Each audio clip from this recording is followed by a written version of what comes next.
안녕하십니까. 범죄사회학 배상훈입니다. 음, 15장 통합이론입니다.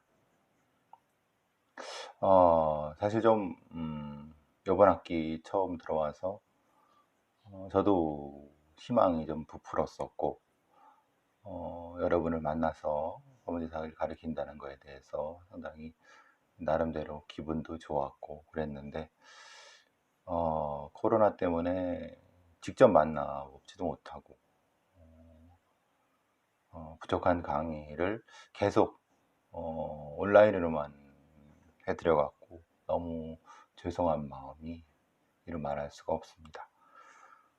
실제로 범죄사회학의 여러 이론들은 직접 만나서 치열한 강의 토론을 통해서 여러분과 같이 공부를 해야 되는 그런 과목인데, 물론 다른 것도 마찬가지지만은 그렇게 되지 못해 갖고 여러분이 상당히 부실한 강의를 듣게 돼 갖고 제 마음속에 상당히 좀 미안한 마음이 많습니다.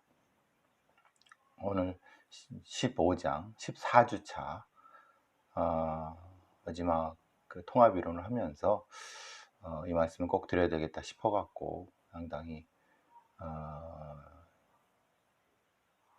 좀 마음이 무겁습니다만은 혹시 여러분 제 이 유튜브 이 공간은 늘 열려 있고 또 제 카톡이나 제 전화번호는 여러분이 알고 계신 바대로입니다.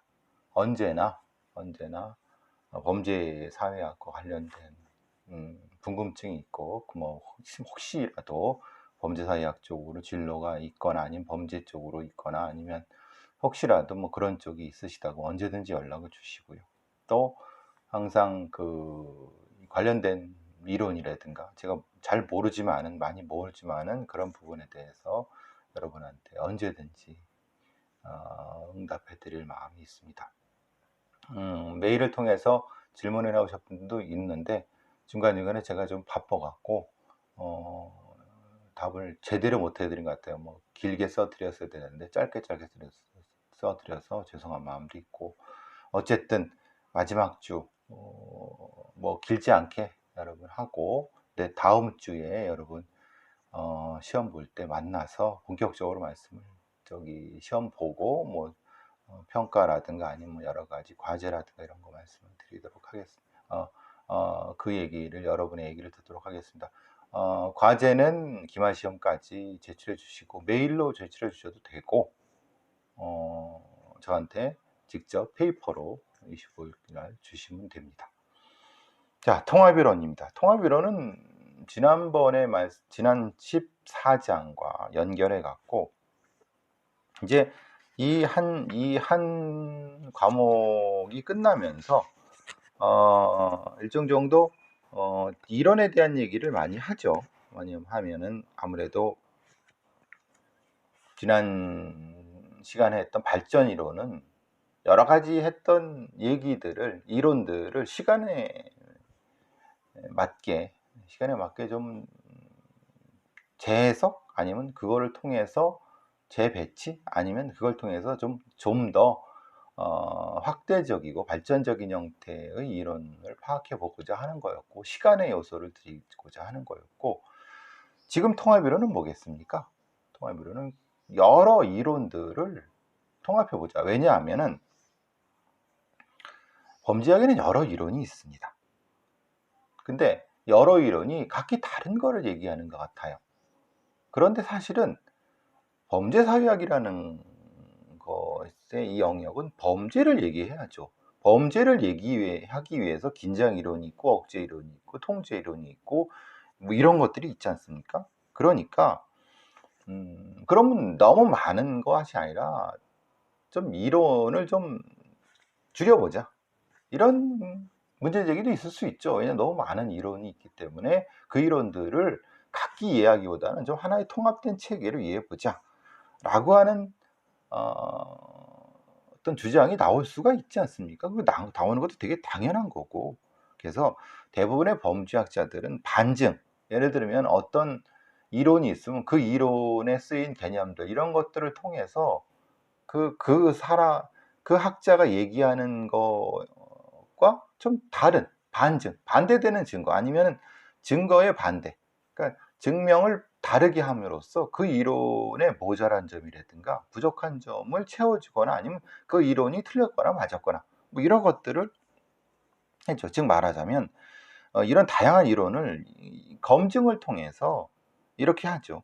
그래서 예측이 자료와 맞지 않는 것들이 있으면 이론이 있는데 실제 현실에 예측된 자료와 맞지 않아요. 그럼 사실은 그 이론은 폐기가 되는 거죠. 그리고 그렇게 함으로써 이제 이론의 수를 줄이는 거죠. 여러 이론이 있지만 그때는 맞았을지 모르지만 지금은 사실 좀 아니다, 틀렸다, 이렇게 할 수도 있는 거죠. 이게 반증이라는 거죠. 반증이라는 건 과학적 방법이죠. 말 그대로 그 이론에 주장하는 바와 그 이론에 주장한 바와 다른 형태의 자료를 제시하면서 아니면 어떤 로 데이터를 제시하면서 그 이론의 부족한 점을 찾아내는 것들이죠. 그런데 그게 말이 쉽지? 실제로 이제 다양한 여기 실용적인 이유 때문에 반증이라는 건 사실은 어렵죠. 그래갖고 그러지 말고 통합을 하자. 예를 들면은 억제 이론과 사회학습 이론을 통합을 해서 그 별개의 이론을 통합하면은 두 개, 세 개의 이론을 하나로 합치면 결국은 하나의 이론이 세 개의 이론을 하나로 합치는 것이 되는 것이 아니냐. 이런, 즉 말하자면은 그들의 상이한 이론이 서로 모순되지 않지만 같은 현상의 다른 측면을 얘기하고 있기 때문에 상이한 예측을 하는 것처럼 보이는데 실제로 그러면은 이런 것들을 하나의 어떤 연결된 지점으로 통합해 보면은 이론의 수를 줄일 수 있고 설명력을 높일 수 있지 않느냐라고 얘기를 했어요. 그게 이제 이 반증과 통합이 되는 거죠. 그렇죠? 반증과 통합. 그렇지만 결국은 이 노력은 뭡니까? 반증이든 통합이든 어쨌든 이론의 수가 많고 이해하기 쉽지 않으니까 어떻게 좀 몇 가지 좀 작은 어떤 단순하지 않지만 어쨌든 하나에 대한 논리로 범죄를 이해해 보자 라고 하는 것이 지금 이 통합이론에 공부하는 화두가 될 것입니다. 그래서 이론의 수를 줄이자. 그런데 같은 현상의 다른 측면에 초점을 두기 때문에 이론들은 상이한 예측을 하고 통합이라는 건 이론의 수를 줄이는 방식으로서 반증의 대안이다. 그러니까 반증이라는 건 이론을 줄이는 거지만 이론을 줄이는 게 쉽지 않다. 왜냐하면 어떤 사람이 예를 들면 긴장이론이라든가 아니면 긴장이론이라든가 억지이론이라든가 아니면 학습이론을 하는 사람들이 자신의 이론을 줄이려고 얘기하면은 그게 쉽게 받아들이겠습니까? 다른 어떤 여러 그 다양한 방법을 통해서 자신이 옳다는 것을 고집할 수가 있거든요. 그러면 그럴 필요 없이 그래 네 이론 맞다. 그러면 맞지만은 네 이론은 제한돼 있으니까 다른 이론을 한번 합쳐보자 라고 얘기할 수가 있겠죠. 그래서 반증과 통합이라는 것은 범죄학을 쉽게 그리고 좀 통일적으로 이해해 보자라고 하는 시도 중에 하나입니다. 통합의 필요성에 대해서 역설하죠. 물론 통합의 필요성에 대해서 부정적인 사람도 있습니다. 아니 각각의 이론은 각각의 어떤 고유한 어떤 영역이 있고 어떤 설명 방식이 있는데 그걸 어떻게 통합을 하느냐라고 하는 사람도 있지만 일단 통합이라고 하는 것을 긍정적으로 보는 사람도 적지 않기 때문에 한번 통합을 한번 얘기해 보자. 예를 들면은 엘리엇의 비행과 약물 남용의 통합 이론이라고 얘기하는 건 이런 겁니다. 일단 통합을 한번 해볼 텐데 1단계는 긴장 이론하고 사회 통제 이론을 통합해 보고 그 긴장과 사회 통제 이론을 통합한 이론이 긴장 통제 이론이라고 이름을 부른다고 하면은 그것과 사회학습 이론을 통합해 보자. 그래서 1단계와 2단계. 1단계는 긴장 이론하고 사회 통제 이론을 합친 거죠. 2단계는 긴장 통제, 1단계에서 합쳐진 긴장 통제 이론과 사회학습 이론을 합친 거예요. 이런 방식의 통합은 사실은 어떻게 논리적으로 구성할 수가 있죠. 세 개의 그 이론이 있으면은 각기 독립적인, 그러면 첫 번째 두 개를 합친 다음에 두 개 합친 걸 가지고 나머지 세 개를 합치는, 그래서 1, 2단계 통합 결과 비행 가능성, 긴장, 사회 통제를 하나의 어떤 것으로 일관된 논리로서 해는 것이 아니냐. 그래서 이것을 3단계가 되는 거죠. 즉, 새 이론의 모든 변수, 즉 새 이론이라는 건 긴장이론, 사회통제이론, 사회학습이론의 모든 변수를 포함하도록 하나의 단일한 인과 과정의 경로를 찾는 겁니다. 즉, 긴장, 부적절한 사회와 사회 해체 등은 약한 전통적 유대를 만들 수밖에 없죠. 그 약한 전통적 유대가 강한 일탈적 유대를 만듦. 그래서 비행이 나타난. 여기서 지금 제가 말한 이거에는 긴장, 사회통제, 사회학습의 여러 그 주요 개념들이 나와 있죠. 그러니까 이렇게 통합을 할 수 있다는 거예요. 어떻게 보면 되게 간단하죠. 간단하지만 그게 쉽지가 않죠. 어쨌든 통합 모델이라고 하는 것은 결국은 사회학습보다는 사회통제 모델에 가깝던 것이 아니냐. 즉, 긴장과 사회통제 개념이 비행행동에 아무런 직접적인 효과가 없다는 것이 이제 여러 가지 그 연구를 통해 설명이 되고, 비행의 대부분은 비행 친구에 대한 유죄로 설명이 된다고 하면은, 여기서 이제 통합 모델 중에서 이제 주요도가 나타나는 거죠. 즉 말하자면은 첫 번째 통합을 하나, 두 개, 세 개를 하게 되면은 사실은 결국은 주요하게 부각되는 이론이 있을 수 있고, 어떤 거는 사실은 약간 좀 부차적으로 또 얘기되는 이론이 있을 수 있는 거죠. 그러니까 통합 모델은 그 통합 모델에 따라서 사회학습보다는 사회통제가 더 우위에 서는 것으로서 얘기될 수도 있어요. 근데 어쨌든 지금 이 얘기는 뭐냐면은 통합을 해보자. 그러니까 세 개를 두 단계로 이제 충각해서 두 단계, 세 단계로 해서 하나의 연결된 인과과정의 경로를 통해서 통합해보자 라고 주장을 하는 거예요. 그런데 아니 그렇게 할 수는 있다고 봐요. 뭐 예를 들면은 긴장과 통제, 사회학습 이렇게를. 근데 허실한 사람은 그래, 통합하는 거 좋다. 그런데 이것이 일종의 하나의 전략. 그러니까 예를 들면 단순히 이론의 숫자를 줄이기 위한 전략으로 쓰이는 통합이라는 것은 너무 인위적이고 자기적인 것이 아니냐. 예를 들면, 왜냐하면 허실한 사람은 대부분의 범죄학 이론은 내포하는 가정이 다르다는 거예요. 그래서 서로 모순적이라는 거죠. 왜냐하면 가정이 다르기 때문에 말하는 방식이라든가 거기서 쓰는 어떤 논리적인 것이 서로 모순적일 수 있다는 거예요. 그러니까 쉽게 말하면은 내적 일관성과 설명력에 대해서 독자적으로 검증이 돼야 되는 것이 맞지 이거를 인위적으로 통합하는 것이 사실 그런 의미가 있냐. 그래서 분리되어 다양하게 존재하는 것이 좋다라고 허쉬는 반대하게 됩니다. 근데 앞에서 는 것처럼 통합하려고, 통합이라는 것은 어떤 이론을 줄이는 어떤 전략으로서 유용성을 주장하는 학자와 허쉬처럼 아니 그건 통합 자체는 너무 무리다.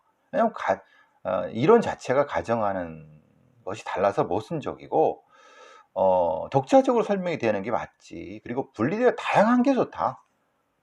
그리고 사실 뭐 다양하게 있어갖고 쓰이는 건 쓰이고 안 쓰이는 건 버려지면은 어떤 결과적으로 자연스럽게 결국은 통합이 되는 거 아니냐. 뭐 이런 얘기도, 허쉬의 주장도 영 틀린 얘기만은 아니겠죠. 그렇죠?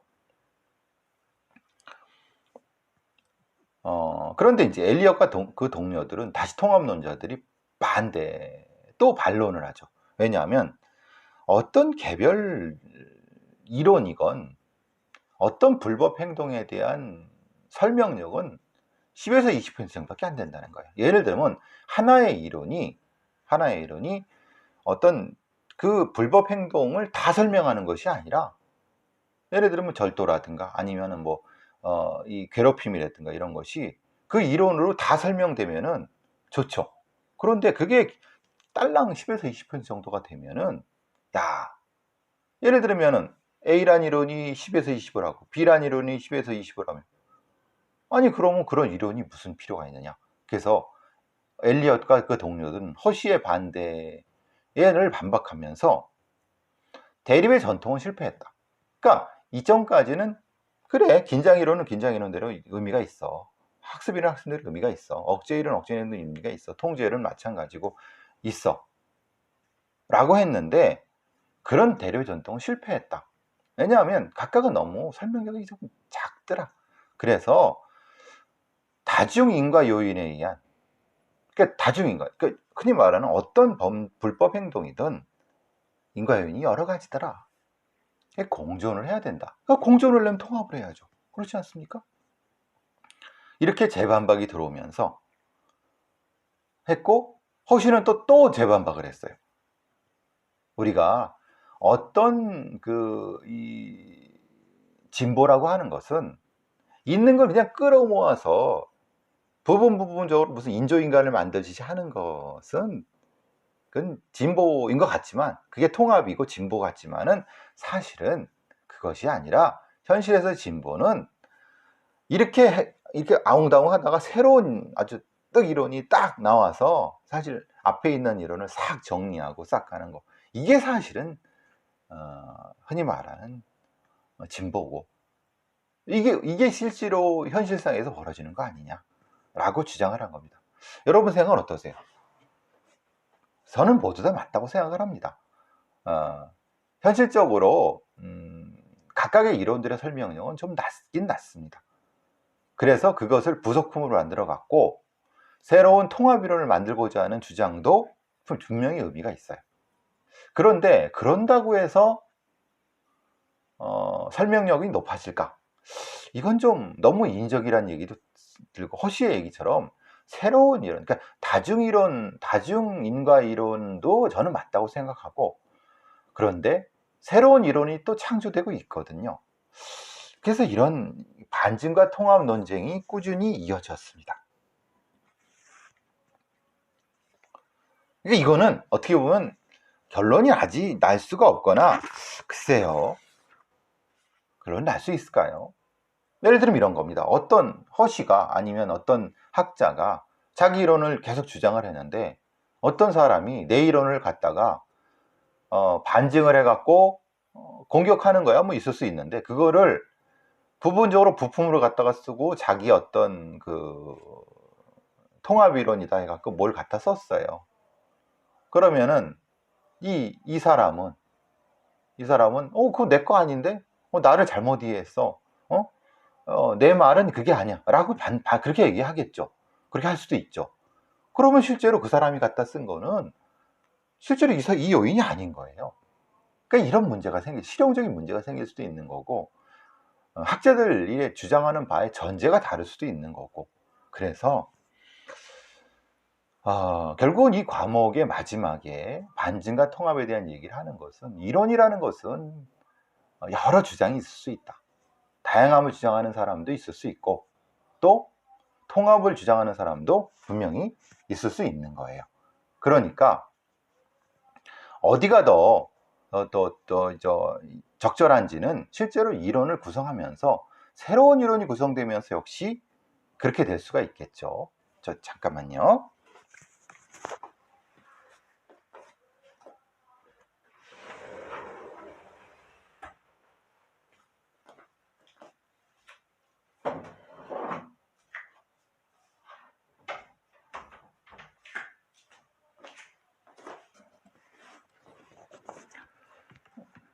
죄송합니다.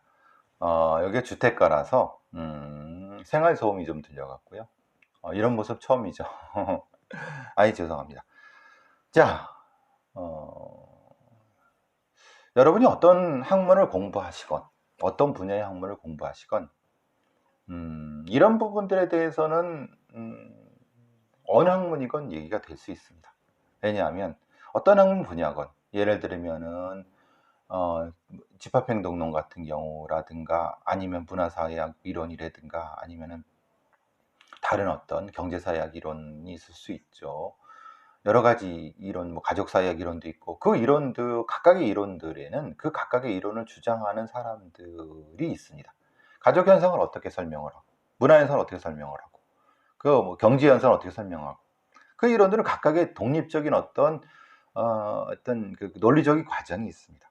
그런데 그 논리적 과정을 설명력이 낮다 보면은 물론 그 설명이 낮다는 것도 사실은 그 통합을 주장하는 사람의 주장일 수 있거든요. 낮다 보면 이것을 좀 모아갖고 새롭게 뭔가를 만들어 보자라고 주장하는 사람이 있을 수 있는 거예요. 특히 그 학문의 영역에 따라서는 각각의 어떤 이 이론들의 설명력이 이 범죄처럼 뭔가를 이렇게 실증적으로 연구하기가 쉽지 않은, 그러니까 범죄자를 연구하고 일탈 소년들을 연구하는데 사실 그게 쉽겠습니까?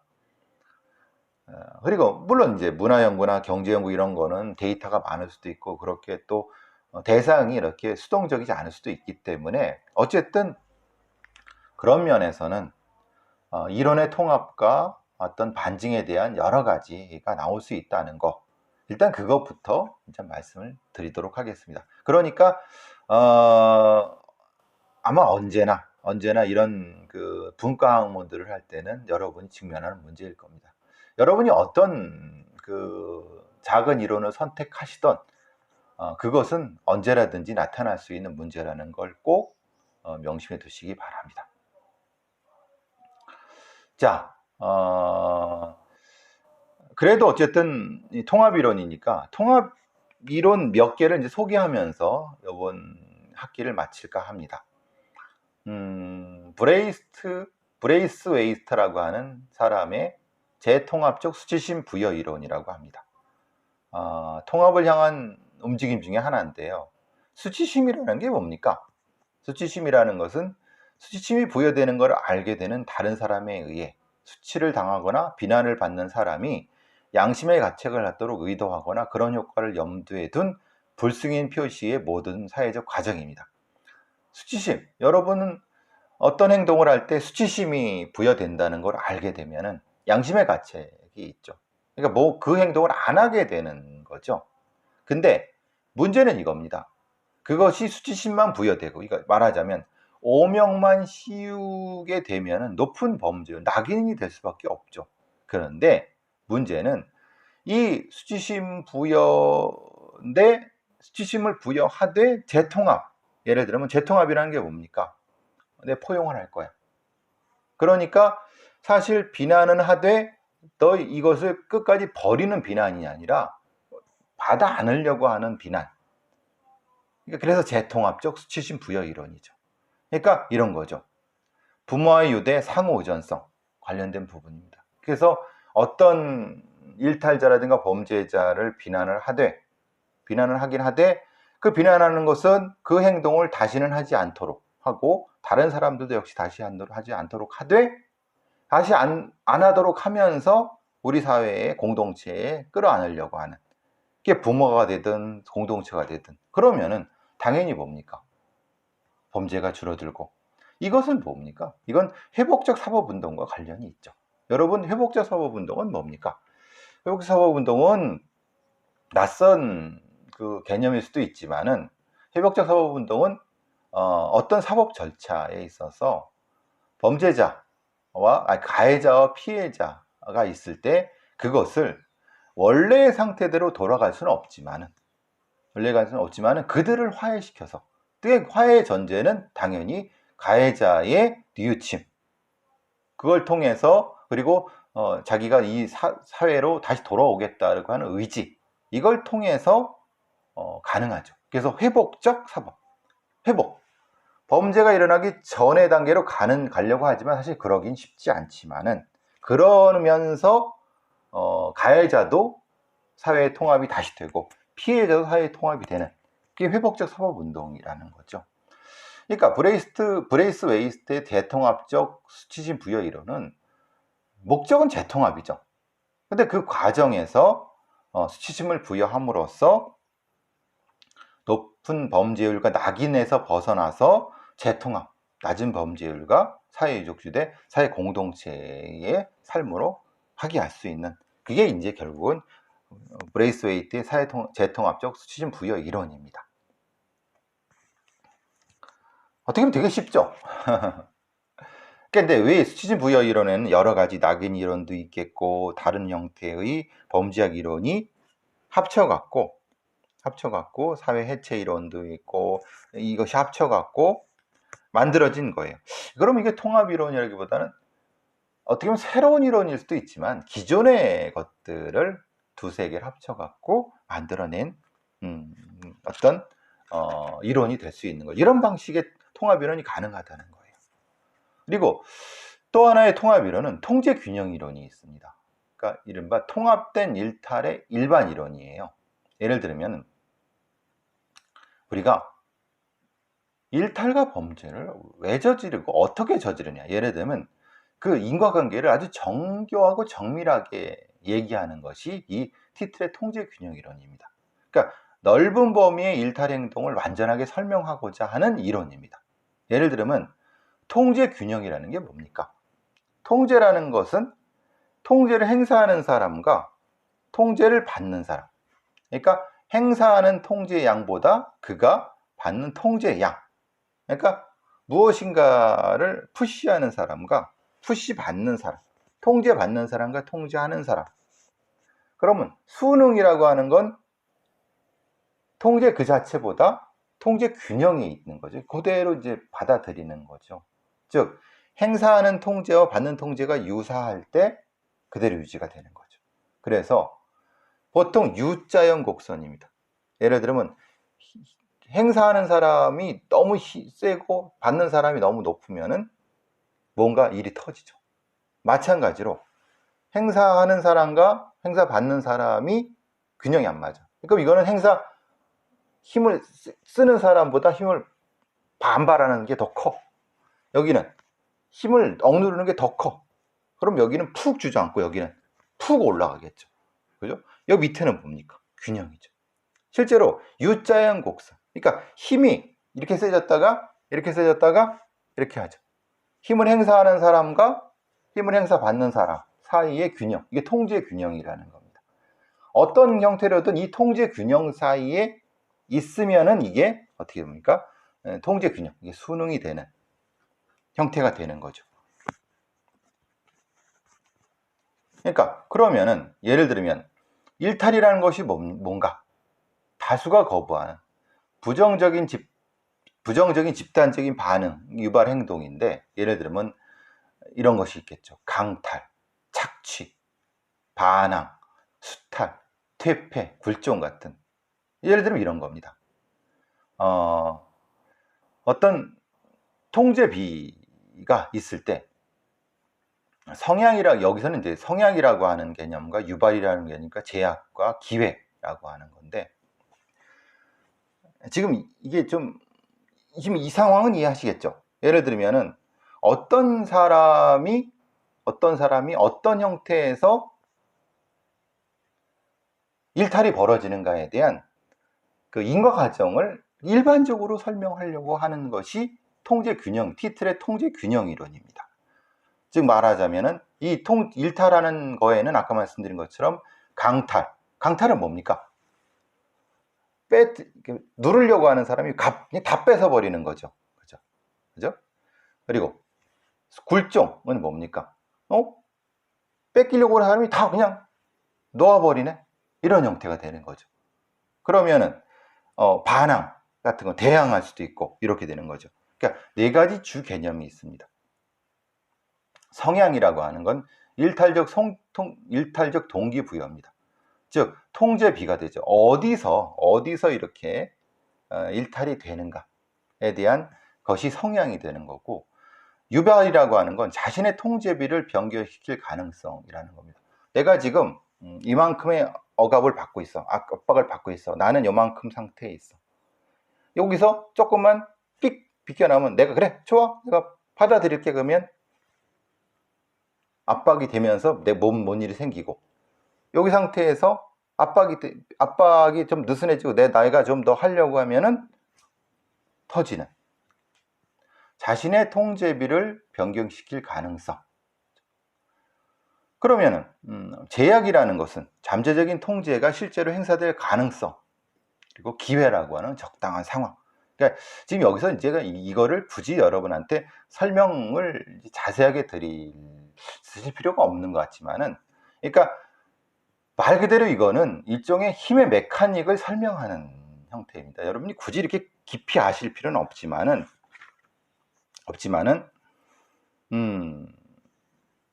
티틀의 통제 균형이라는 것 자체를 설명하면서, 예를 들면은 왜 이런 통제 균형 이론이라고 하는 것을 도입하려고 하느냐라는 걸 설명할 때 이 얘기를 하려고 하는 거죠. 다시 말씀드리면은 통제 균형이라고 하는 것은 그 사람이 무슨 무언가를 하거나 받거나 이거에 무관하게 그것이 벌어지는 상황에 대한 인과 과정을 설명하려고 하기 때문에 하려고 하는 의도에서 나타나는 이론입니다. 그래서 어떤 사람은 어떤 상태에서 일탈이 벌어지죠. 그건 이제 흔히 말하는 성향이 범죄적 성향, 아니면 수능적 성향, 이렇게 되죠. 그러니까 어떤 사람은 그런 압박을 받아도 범죄가 일어나지 않아요. 근데 어떤 사람은 그런 압박을 조금만 받아도 벌어지게 하죠. 그러면 그 성향이라는 게 존재하죠. 그럼 그 사람은 이 균형 사이에 어디에 있다는 겁니까? 어딘가에 있겠죠. 그 성향이, 이 성향이 있고 이 성향이 있고, 이 U자 곡선은 어디에 있을 수 있는 거죠. 그리고 그런 상태에서 뭔가 유발이 돼. 탁. 그죠? 그리고 어떤 상태에서 잠재적으로 이 상태가 유지가 되고, 기회라는 것은 적당한 어떤 상황이 벌어지면, 외부적인 상황이겠죠. 그러면 뻥 터지는 이런 형태가 되는 겁니다. 다시 말씀드리면 티틀의 통제 균형 이론에서 일탈행동이라고 하는 건 자신의 통제비를 변경하려고 할 때, 누구나 자신의 통제비가 있습니다. 성향이죠. 어떻습니까? 나는 요 정도는 참을 수 있어. 아니야, 난 요 정도 못 참아. 어떤 사람은 대단히 수능적이야. 이 균형에서 벗어나면 그게 일탈이라는 거예요. 그리고 그 일탈적인 동기부여의 요소들은 여러 가지 외부적 요소가 있을 수 있겠죠. 이게 이제 통제 균형 이론입니다. 제가 굳이 이렇게 뭐라고 하나 깊이 말씀드리려고 하지 않은 것은, 여러분이 그 책을 읽어보면은 이건 쉽게 이해하실 수 있어 갖고, 요거는 이제 통제 균형 이론이 있는 것이 있다 정도를 말씀을 드리려고 이제 이 정도 하는 겁니다. 그래서 예를 들면은 이런 거죠. 어떤 세련된 이론으로서 통제 균형이라는 걸 볼 때 이런 거죠. 4가지 주요한 변수가 있을 수 있습니다. 예를 들면 개인의 통제비, 기회, 제약, 자기 통제력, 이런 것들이 영향이 돼 갖고, 예를 들면 이런 겁니다. 높은 정도의 통제 균형의 이상성을 지닌 일탈 행동은 내적 외적 통제 속에서 최소한의 위협으로 이익을 가져다 주는 거죠. 그래서 일탈 행동이라고 하는 것은 통제 균형 속에서 벌어지는 겁니다. 내가 이 상태에서 이렇게 뭔가를 하면은 나한테 이익이 되면은 하는 거고, 아니야, 내가 이 상태에서 뭔가 이게 좀 벗어나고 싶지만은 이익이 될 것 같지 않아. 그러면 안 하는 겁니다. 그러니까 통제 균형의 이상성이라는 게 그런 거죠. 통제 균형이라는 것이 이렇게 딱 맞춰져 갖고 있는데, 균형이 있는데, 여기서 무슨 요인이 들어왔다고 해서 바로 여러분이 아니면 어떤 사람이 일탈 행동을 하는 것이 아니라, 그걸 통해서 내적인 외적인 어떤 기현 속에서 무엇인가를 계산해 본다는 거죠. 계산해 본 상태에서 이익이 되면은 하고, 이익이 안 되면은 사실은 더 참는 거죠. 그래서 일탈 행동은 이런 통제 균형의 이상성의 범위에 선택되고, 이게 결국 제가 지금 다 말씀드린 게 뭡니까? 자기 통제 이론, 학습 이론, 일반 긴장 이론, 이런 것들을 다 하나에 넣은 겁니다. 그러니까 하나하나 이렇게 분석해 저거는 자기 통제, 자기 억제력 이론이네. 저건 학습 이론의 요소가 들어가 있네. 저건 일반 긴장 이론에 요소가 들어가 있네 라고 되는 거죠. 이게 이제 흔히 말하는 티틀의 통제 균형 이론입니다. 자, 티틀이라는 사람이 이렇게 좀 복잡하게 썼지만은 어떻게 보면 되게 간단한 거죠. 간단한 건데 여러 가지 이 다양한 이론을 합쳐갖고 이렇게 설명을 하게 된 거고요. 다음은 콜빈과 켈렌, 반더벤이라는 사람이 또 하나의 어떤 것들을 통합이론을 주장했는데, 이 사람들이 주장한 건 강제와 사회적 지지입니다. 즉 말하자면 강제라고 하는 것은 뭔가 이렇게 미는 힘이죠. 사회적 지지는 그거를 어떻게 보면은 못하게 하는, 강제는 가족, 학교, 이웃을 포함한 다양한 영역이 존재합니다. 여러분의 가족들은 여러분이 올바르게 살도록 강제하죠. 학교도 마찬가지고 이웃도 마찬가지입니다. 그러면 이 강제에는 강제력의 강도가 있겠죠. 여러분의 부모님은 여러분한테 강한 어떤 영향을 미치면 강제력의 강도가 높은 겁니다. 그리고 강제는 일관성이 있습니다. 그러니까 여러분의 부모님이 늘 일관되게 여러분을 관심을 가져주고 있으면은 일관된 거고, 관심을 가졌다가 안 가졌다, 관심을 가졌다 안 가졌다, 변덕스러운 강제가 되겠죠. 즉 강제라고 하는 영역이 있고, 강제라는 영역은 특히 두 가지 차원에서 강도와 세기와 일관성이라고 하는 걸로 측정될 수가 있고요. 그 사회적 지지도 역시 마찬가지죠. 변덕스러움과 일관됨이 있죠. 사회적 지지가 일관되게 사회적 지지를 받는 경우가 있지만은 그렇지 않고 지지를 받았다가 못 받았다가 하는 경우가 있어요. 그래서 강제와 사회적 지지라고 하는 것은 하나의 두 가지 양면이 되는 거죠. 그러면 가족 지지, 강제적 가족 행동, 이렇게 얘기를 할 수 있죠. 강제적 가족 지지가 높고 일관되고, 사회적 지지가 일관되고 높고, 학교 환경을 개선하려고 할 때는 사회적 지지가 높고, 그리고 협력적인 환경, 이걸 통해서 뭐가 됩니까? 어떤 사람이 일탈을 하게 되기도 하고, 변덕스럽고 일관되지 않아, 그러면 일탈을 할 수 있고, 강하고 일관되는 높은, 그거는 일탈을 방지하는, 그게 결국은 뭡니까? 이렇게 해야 된다는 거예요. 이게 결국은 회복적 사법과 조화를 이루는 형벌 정책을 아이디어를 갖게 하는 거죠.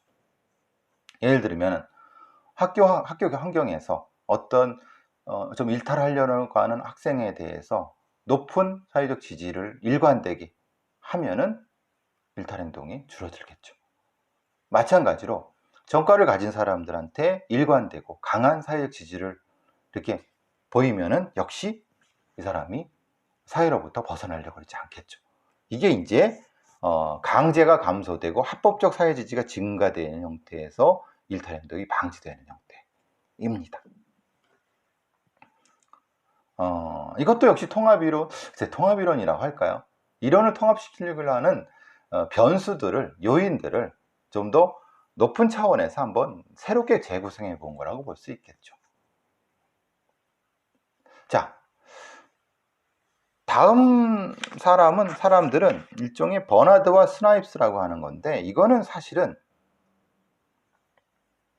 어떻게 보면 제일 마지막에 나와야 할 사람일 수 있는 것 같아요. 왜냐하면은 버나드와 스나입스라고 하는 사람은 일정 정도 통합이론을 새롭게 제안한 건 아닙니다.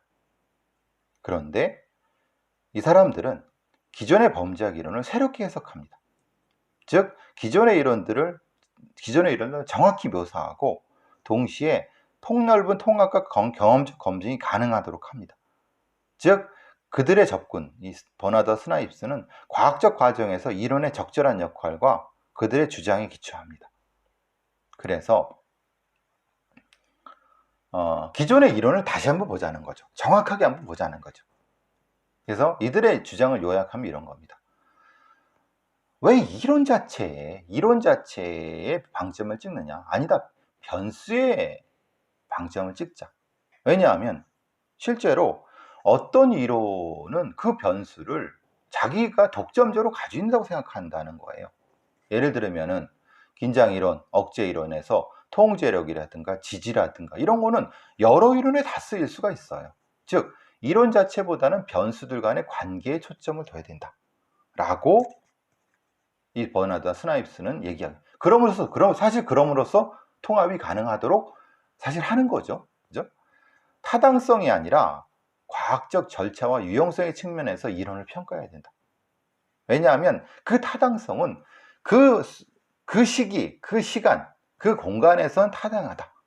그런데 그 시기와 그 공간을 벗어나서 다른 어떤 공간이나 어떤 데에서는, 시간에서는 타당성이 떨어지는데 그럼 그 이론을 버려야 되냐? 그렇지 않다. 즉 말하자면 과학적 절차의 유용성에서 이론을 평가해야 된다. 그리고 예를 들면 어떤 반증보다는 구조화된 확률을 다루는 위험 요인 접근으로 해야 된다. 예를 들면 어떤 요인들, 예를 들면 요인 같은 것들이 있지 않습니까? 그 요인 같은 경우는 어떤 영원히 적어도 어떤 이론은 완벽하게 틀린 이론도 없고 어떤 이론은 완벽하게 맞는 이론도 100% 맞는 이론도 없죠. 제가 앞서 말씀드린 것처럼 이론은 설명력이 한 10%에서 20% 정도 된다고 하면은 어쨌든 그 이론은 한 70, 80은 틀려도 12, 20은 맞는 거예요. 그러면 그 맞는 어떤 요인이 있을 거란 말이에요. 그럼 그것은 확률적으로 요 정도는 맞는 거잖아요. 그죠? 그래서 그 요인은 요 정도 맞다라는 식으로 접근해야 된다는 거예요. 그 이론이 완전히 틀렸다라고 하면 안 된다는 거죠. 결론적으로 뭐 이렇게 중간에 하면서 모순적인 이론은 서로 통합될 수 없다는 것도 이 사람들이 주장해요. 그게 굳이 서로 완전히 모순되는 주장을 하는 이론을 억지로 통합한다는 건 사실 불가능하고 그건 맞지도 않는다는 거죠. 그래서 독립적인 변량과 인과관계의 방향에서 그들의 위치라고 측명이 해석되고, 그러니까 그들의 어떤 이론은 어떤 독립적인 어떤 위치가 있고 인과관계가 있어요. 그들에 따라서 해석되고 분리돼요. 그러니까 이론이라는 것이 어떤 위치가 있고 거기서는 타당하고 어떤 유용해. 그럼 거기 가치를 인정해 줘야 된다는 거예요. 거기에 따라 해석되고 분리가 돼야 된다는 거죠. 그럼으로써 결과적으로 뭡니까? 통합이 가능하게 되는 형태가 되는 거 아니겠습니까? 그래서 범죄학 이론을 어떤 검증한다는 것 자체가 사실은 부적절한 부분이 존재하는 거죠. 그리고 이론의 통합은 그래서 항상 가능하죠. 통합을 하려고 하는. 그런데 어쨌든 이런 어떤 이 범죄학 이론이 다른 어떤 이론의 설명량을 어떤 거부한다기보다는 사실은 거기는 그냥 있다고 보는 거죠. 즉 말하자면 예를 들면 어떤 이론이 있어요. 다른 이론이 있어요. 그 이론은 그래 그거는 맞아. 근데 이 부분에선 내가 맞는 것 같다 라고 하는 이런 형태로 대부분 설명이 이루어지는 거예요. 그래서 이 사람들이 주장하고자 하는 게 뭐냐? 핵심적으로 내 이론이 이 부분에 대해서는 얼마만큼 더 기여하는가, 이게 사실은 중요한 거죠. 그러니까 다른 이론을 반증을 통해 없앨 생각이라든가 이 모든 걸 다 가치가 없으니까 합칠 생각보다는 각각이 어떤 요인에 따라서 어떤 상황에 따라서 얼마만큼 기여하는가를 찾는 거, 그게 사실은 중요한 것이 아니냐. 통합이론적 접근이죠. 어떻게 보면 이 사람들이 글쎄 맞습니까? 이게 맞을 수도 있고, 그러니까 이론 자체를 지금 검증하는 시간이 일정 정도. 그래서 이 사람들은 이런 얘기를 했어요. 범죄학 이론은 두 가지 유형이 있다. 예를 들면은 그 개인 차이의 이론이 있고, 개인적 차이 이론. 예를 들면 어떤 범죄를 개입하는 거에는 개인 차이가 있다. 어떤 사람은 범죄를 하고 어떤 사람은 범죄를 안 한다. 그건 개인 차이다. 그러니까 개별적인 특성은 환경 내에 존재하는 타인과의 상호작용. 그러니까 환경 그 자체는 환경 내에 활동하는 개인의 특성. 예를 들면 개인의 특성이 중요한 부분. 그러니까 범죄자 그 자체는 어떤 측정 가능한 방식으로 일반인과 다르다고 하는 어떤 개인의 차이가 있다고 하는 것을 강조하는 범죄학 이론이 있어요. 여러분 아시죠? 그런 이론들이죠. 그래서 그 개인은 타인과 상호작용을 하지만 그 개인의 특별한 어떤 특성을 가지고 상호작용을 하는 거예요. 그리고 또 하나는 여러분 잘 아시는 어떤 이론입니까? 구조 과정 이론입니다. 즉 구조적 조건이라고 하는 것을 범죄 행동의 비율과 분포와 연결시킵니다. 즉 말하자면은 과정적 주장은 왜 이런 구조적 조건을 경험적 개인이 그러니까 왜 이런 구조적 조건을 경험한 개인이 더 많이 범죄 행동에 개입하는가 라고 하는 구조적 조건을 따지려고 하는 거죠. 그래서 이 구조 과정 이론은 세 가지 기초가 있습니다. 자유로운 선택과 직면한 환경의 강제. 그러니까 어떻습니까? 개인은 어떤 자유로운 선택을 하는데 그 환경은 있는 거예요. 그것이 강제되는 거죠. 직면한 환경은 구조화된 거고, 범죄자는 일반인과 똑같아요. 그래서 그 구조에 들어가고 환경에 들어가면 거기에 따라서 뭔가를 하는 거예요. 이게 이제 구조 과정이라. 그러니까 개인 특성과 구조 과정으로 크게 나눠질 수 있다라고 버나드와 스나입스는 주장하고 있어요. 맞습니까? 대부분적으로 그런 이론들이 맞겠죠. 자, 에그뉴가 일반 이론을 했습니다. 여기에는 이제 이건 간단하게 간단하게 넘어가겠습니다.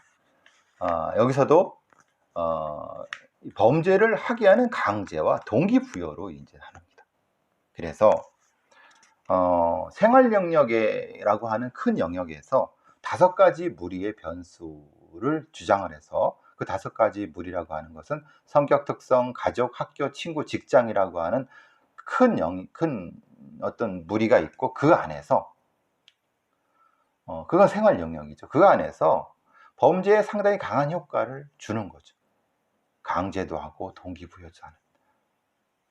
이게 이제 어떻게 보면 에그뉴는 범죄학 이론에서 많은 요소들을 찾아갔고 어떤 요인이 범죄를 유발하고 강제하고 하는가.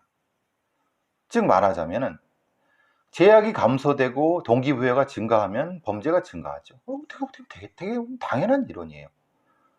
다양한 생활 영역의 효과는 어떤 사람의 삶에 따라서 변할 수 있어요. 어떤 사람은 직장이 중요한 사람이 있고 어떤 사람은 가정이 중요한 사람이 있어요. 5가지 무리가 있지만 그 요소는 다 유사한 것이 아니라 거기에 따라서 어디에 중요한 방점을 찍는 사람이 있어요. 어떤 사람은 가족보다는 직장이 중요한 사람이 있고. 그런데 이런 생활 영역 5가지 영역들은 인과적으로 연결되어 있어요. 그렇겠죠, 당연히.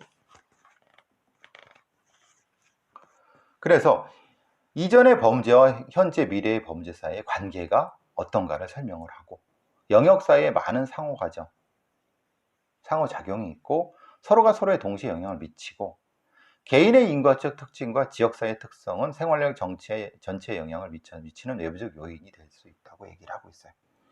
그래서 인과 네트워크 이론이에요. 네그뉴의 이론은 5가지 영역이 있고 5가지 영역이 서로 영향을 미치고 거기서 개인은 범죄를 그 속에서 인과적으로 한다. 어떻게 보면 되게 당연한 이론 같은데도 이렇게 설명을 하네요. 자, 마지막입니다. 로빈슨의 통합체계 이론입니다. 로빈슨의 통합체계 이론은 일종의 복합적인 모델을 개발을 하면서 로빈슨은 why crime이라고 하는, 즉 왜 범죄야? 라고 하는. 그래서 이 사람은 학문 분야와 분석 수준을 넘나드는 81개, 그러니까 61개의 번호를 매겼어요. 얼마나 많겠습니까? 예를 들면 유전적, 환경적, 양육적, 뭐 동료 관계, 뭐 여러 가지. 그래서 이걸 4가지 단계로 나눴어요. 즉, 첫 번째, 유전적, 환경적, 신경전달물질, 효소, 호르몬. 가장 기초적으로, 인간의 개인의 가장 기초적으로 미치는, 예를 들어 유전적으로 조금 정신적으로 문제가 있거나 아니면 환경적으로 그 사람이 살아오는, 그리고 그 사람이 신경전달물질, 우리가 앞에서 계속 배웠던 거예요. 첫 번째, 그거에 의해서 미쳤어요. 영향을 미침을 받았어요. 그 다음에 양육, 부모의 양육이 어떻게 됐고 그래. 그 다음에 그 사람이 처해 있는 공동체의 특징, 예를 들면 지역사회 이런데. 그 다음에 뭡니까? 제도적 문제, 이런 거죠. 그리고 이 사람은 전환점이라고 하는 얘기를 했어요. 전환점은 뭐냐면 좋은 동료 관계, 좋은 일자리는 그 사람의 인생을 바꾸는 거예요. 어떤 일탈적인 마음을 가졌다가 사실은 그렇지 않은 형태로. 어쨌든 로빈슨의 통합체계는 기존에 앞에 우리가 다 배웠던 요인들을 다 모아갖고 4단계로 나눴어요. 이 통합실증 이론, 이 통합실증 이론은 일종의 개발 중인 거죠. 이 많은 이론이 어떻게 연결돼 갖고 어떻게 연결되는가를 쫙 연결해 내는 거예요. 삶의 단계보다 다른 요인들이 존재해요. 10가지의 위험 요소와 보호 요소를 포함해서 일종의 체계적인 통합이에요. 그게 다 모아놨어요. 그런데 무슨 문제가 있습니까? 문제가 어떤 문제? 이게 맞는지 틀린지를 모르겠어요. 왜냐하면 다 모아놨기 때문에 왜냐하면 어떤 사람이 과거부터 유전적인 영향을 받은 것부터 양육, 사회 해체, 20년의 종단적인 접근. 그러니까 오랜 시간 동안 이거를 검증을 해야 맞는 틀린지 알 것 같아요. 그러니까 어떻게 보면 통합이론은 이 정도의 난점은 존재해요. 그러니까 다 모아갖고 뭔가 다 잘 될 것 같은데 실제로 이걸 검증하려고 하면 힘들어. 종단적 연금이라고 하는, 종단적 접근이라고 하는 건 얼마나 오랜 시간이 걸리겠습니까?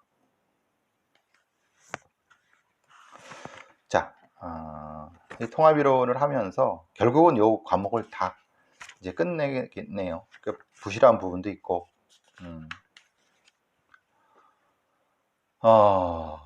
결국은 뭐냐? 통합이론은 이론들보다는 변수의 초점을 맞춰갖고 요인들을 찾자. 탈이론적, 정책지향적, 무엇인가 범죄 예방 정책에 도움이 되도록 하자. 그리고 범죄학의 설명력을 높일 수 있는 어떤 걸 찾도록 하자 라는 쪽으로 가고 있어요. 자, 책은 다 덮었습니다. 마지막 이론의 평가에 대해서는 여러분이 한번 읽어보시고 궁금한 건 질문해 주세요. 사실 좀 안타까운 부분은, 다시 말씀드리면, 이런저런 거를 얘기를 할 때 여러분과 같이 치열하게 토론하고 대화하면서 했으면은 말할 나위도 없죠. 근데 여러분이나 저나 어떻게 보면 불행한 시대라고 해야 되나요? 아니면 코로나가 사실 이렇게 갑작스럽게 다가오리라고 생각 못했죠. 오늘만 해도 벌써 43명이에요.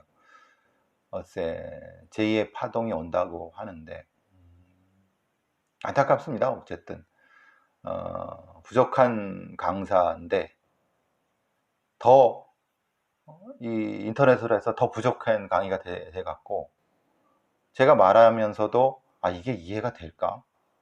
이해가 돼야 되는데, 근데 시간의 제약과 설명력의 한계가 있어 갖고 이해를 드리고 그래야 되는데 안타깝습니다.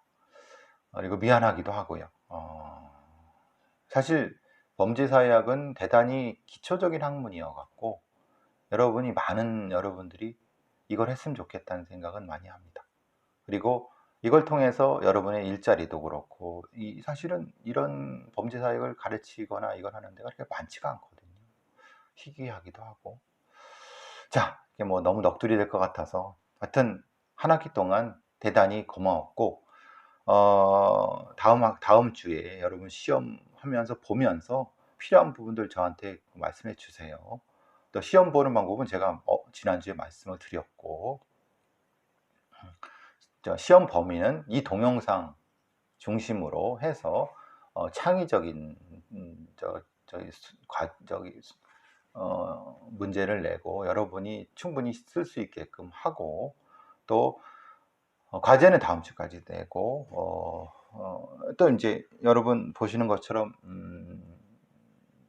일종의 퀴즈 같은 거는 이미 이게 채점이 이렇게 쭉 다 했습니다. 여러분 한 대로 이제 쭉 해갖고 여기에 따라서 할 거고, 또 출석한 부분은 뭐 여러분이 이렇게 이제 여러분 하는 대로 쫙 일별표로 만들어 갖고 이렇게 했어요. 여러분 평가하고, 자, 다음 주에 시험 때 보도록 하겠습니다. 고생하셨습니다.